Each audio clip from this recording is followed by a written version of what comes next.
ఆయన రాజ్యాలు పాలించినప్పుడు యుద్ధానికి వెళ్ళేటప్పుడు అమ్మవారు స్వామివారికి ఆయనకి శివాజీకి కట్నం ఇచ్చింది. లోపల మీరు చూసారా? గుళ్ళో నాగుల కట్ట దగ్గర చూసారా? వీళ్ళు ఎంతమంది చూసారో ఎంతమంది చూడలేదు.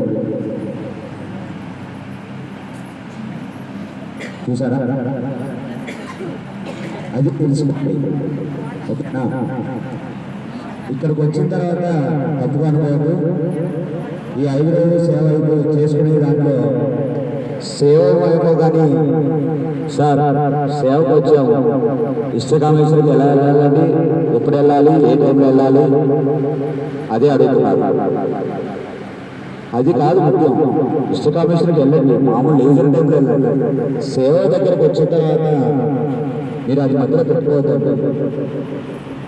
ఇష్టకామేశ్వరికి వెళ్ళాలి, అక్క మహాదేవి గుహలకు వెళ్ళాలి, కాన్సన్ట్రేషన్ దాని మీద ఉంటుంది, సేవ మీద ఉండక. అది కొంతమంది పై చెప్తున్నా, గుడికి చెప్తారు కొంతమంది.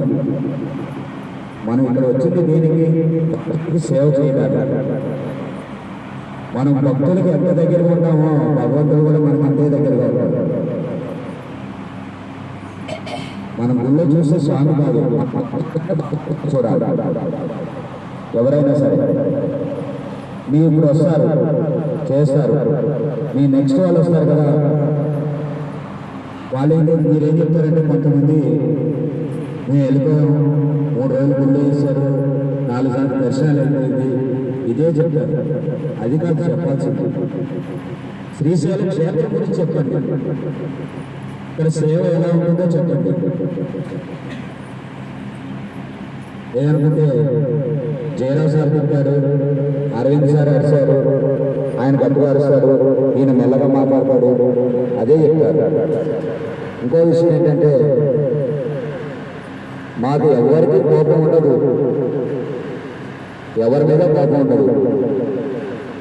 మేము ఇక్కడ మీ వరకు మీరు సేవకులు, మీ సేవకులకి సేవకులను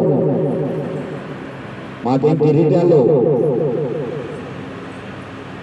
మిమ్మల్ని ఈ 5 రోజులు కంట్రోల్లో పెట్టుకోవడానికి మీ ముందు. నైట్ లేట్గా వస్తున్నారు, దయచేసి మీ సేవ అయిపోయిన తర్వాత భోజనాలు చేసుకుని త్వరగా రండి. రాత్రి 1 గంట కూడా వస్తూనే ఉన్నారు. ఎందుకమ్మా అంత టైం?